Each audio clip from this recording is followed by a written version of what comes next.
is a common misconception, or what did you think when before you got the Centurion card? What was this myth about it that you thought was to be true, and then when you got it may not have been true, or the reverse, you didn't know that was possible? So it's a couple of things. So you think that people is going to open you more door at restaurants, nightclubs. I don't go to nightclubs, so for me.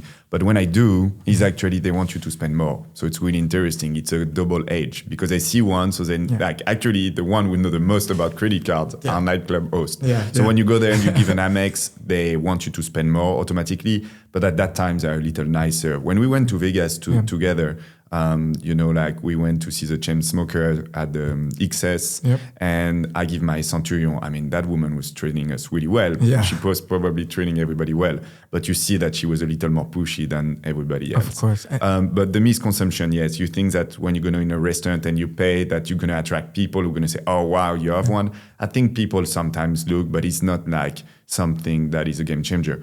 But for self-confidence, and that is really important because life is about self-confidence, if giving you the edge also on a lot of time to say, hey, look, I have that and it's helping me to push it a little better, and I see it with friends because you can only add 2 people to the Amex and a lot of them ask me, can I be on it? Can I be on it? The reality, it's a high risk because especially this one, I prove over time. For example, when we went to Vegas together, I put everything on my Centurion for Fastlane.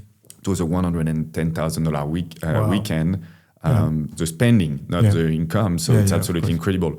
The credit card worked without any issue. So any challenge, so if I put someone also, it's you need to have a huge trust into it.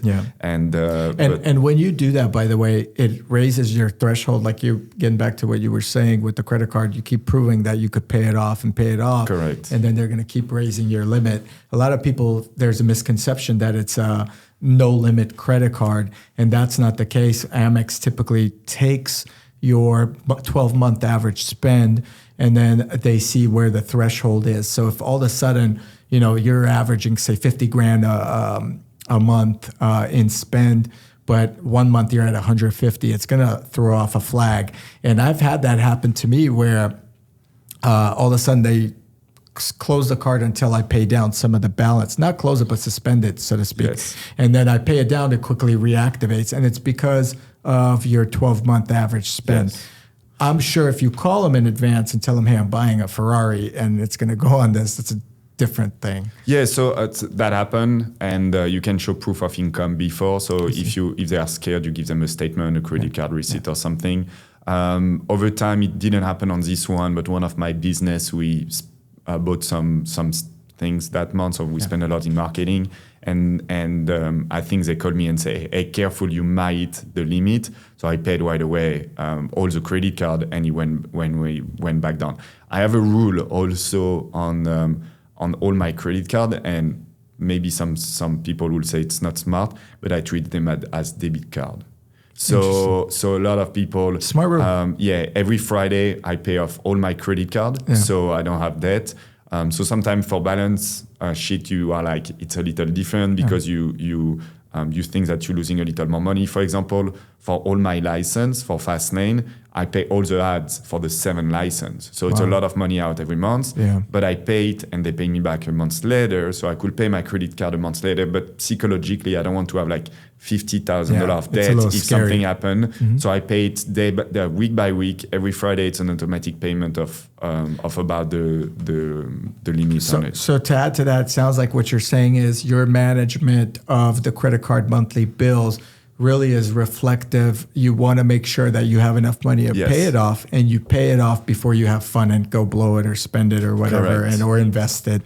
And that's smart. And that's a really good point also because, for example, when you get the Centurion, and I'm sure that happened to you at the first 2 months, you have a tendency to pay more. So you are in a restaurant, you're going to invite your friend, you see something, you're going to want to put it a little more out. So you have mentally to go back down and say, look, it's just a regular thing. You are not someone extraordinary because you have it. It's just like you are good business owners. That's And a lot of members are business owners, and they know how to manage money. But I think the misconception is like, hey, you have a Centurion card, you could spend everywhere and blow all this money when in reality, your business owners, you have to budget properly, never overcharge on your card, and never buy anything on your credit card that you really can't afford to pay down within maybe a week in reality versus a month. And that's a really good point. So I'm investing a lot of my money. I'm really like careful, especially with the period we live in. Yeah. I spend like 10 or 15% of my income every month. I'm really, really careful. I don't go a lot to restaurant. I think my restaurants expense every month are like $1,000 or $1,200. So when you think about it, it's like with the lifestyle that we have, that everything when I spend, it's calculated on a spreadsheet. I look at the end of the month and everything. So for example, my statement is a 24. If I do a big purchase, I'm going to be sure that it's a 26 and it's going to be paid by the next statement. So when my credit card closes, I'm at pretty much zero.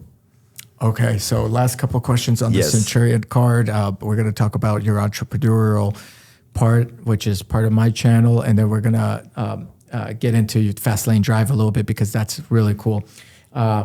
Is the $5,000 fee worth it for the Centurion card? I mean, let's do the math. I travel a lot. I'm out every weekend. I go to Equinox. Equinox is about, depend what you have, but it's about 35. Yeah, 35. So first of all, I have that. That's perfect. Number one. Saks Fifth Avenue. The $250, it's $1,000. I do use it every month. Uber, I do use it also. The other one, I'm Delta Platinum. Yeah. So now when I travel the world, I can go to Delta. I'm upgraded all the time. Also, you have special service. So that's valuing by itself a lot of money. Yeah. Marriott, Hilton, all those ones, Clear. That's really good. Yeah. I have, TSA pre-check and everything. I maximize everything that I can do. And yes, the $5,000 is worth it. Yeah. The only thing is like, they could do a little more on the miles because a lot of time I'm not using the Centurion, I'm using another credit card. And yet you want to use the Centurion because it's like, hey, I have this cool card, but like, why do I have to keep it in my wallet? Correct. I shouldn't have that. I should at least get matched to what other card I have. And it makes sense too. And I'm sure the regular, Centurion user don't look as much, but I was talking to a lot of them and, in Fastlane, we have a lot of Centurion users. And it's a funny story. The week I got it, one of the member of Fastlane called me and said, hey, congratulations. He didn't see my social and everything, but he got a call from Amex. Yeah. So I don't know how he discovered that, but he said, it's a small community. Yeah. And they all say the same thing. A lot of time for the concierge is good when they travel the organization, but the perk on the miles could be a little better, and they use another credit card. Yeah, which is interesting. Yeah. And there are a lot of members that should have that card. Correct. Especially with the exotic car scene. Yeah, and I want to talk a little about your business. You help people to save money on plane. Yeah. So, a lot of times it's also really important to save money on you. Going through your company. So I've used your service in the past. It's really incredible. Yeah. And I refer you some members, and I think it's really good. And it's flightslux.com, which is the airline part of it. It's part of the traveler's agency. Luxury travel is what we specialize in. And this thing with miles helps a lot also on my side. So yes, it's worth it. I think it's a good thing. And I was, I have big change in my life right now. I was like, I'm looking forward for the renewal in January 1st. And actually, yes, I'm looking forward. I've always been, and I think this is a big thing. Like there are times, I've been a member for 10 years. You take, now it wasn't always $5,000 a year, but let's say it's $5,000 a year for 10 years, it's $50,000 in fees, right? For 10 years, let's say if you keep the card for 10 years. And I always thought, I was like, do I really need this card? Do I really need it? Should I let it go and just stick with Platinum, which is about $800 or $700 a month? And then I'm like, will I ever be able to get it again? Like, am I dumping something? And that's a really good point. So I have two conversations. One is with my friend Blaise. He's a member of Fastlane. And he has it since it's the opening. Yeah. And he got really annoyed because he was paying $1,000 per year for the card or something like that, and they increased it to $5,000, and he tried to cancel it, and he still have it. Another friend, his name is Moses, and he canceled, and he said, "Look, it's a huge regret because now they pretty much they're strict about it. They say, gonna hey, be you dumped it, you dumped it. So they are scared about it. It's again. almost like having a good relationship with a Rolex dealer or Hermes or something, and you pass up on a perfect opportunity. They may not call you again. I don't know. I have a story recently with Audemars. They offered me a couple watches. The market is so unstable and weird. And the thing is, I don't sell my watch. I keep them. So it's a huge difference. Even if they are at the bank, it's pretty much something that I hold. I'll add to that. You don't sell your watch, but you want to make sure the watch value stays in case you ever have to in an emergency. Exactly, and that's what happened. So that watch, I was like, not 100%. It was a good investment, and I passed on it, and I think is different. With Rolex, my relationship is a little different. They don't offer me watches. I ask what I like. I'm not super demanding, I'm I think pretty reasonable on what I ask. I ask 1 or 2 watches a year. I try to refer more people. Sometimes I want watches for members that I refer, but I told them I rather my friends to have it. I think the pleasure to see my friends, the same thing as getting the first time a business, or first class, is the same thing, the watch. When I see all my friends getting a special Rolex or getting a first Rolex or getting something special, this happiness makes me more happy than myself. That's awesome. If I really want something special, usually they are really nice to me. I dream of Le Mans right now. Realistically, it's going to be like a Rainbow Daytona, so I'm not going to get it. So what's the point to disturb your dealer every day? You have to understand, when you text him one time, he has 1,000 people texting him 3 times.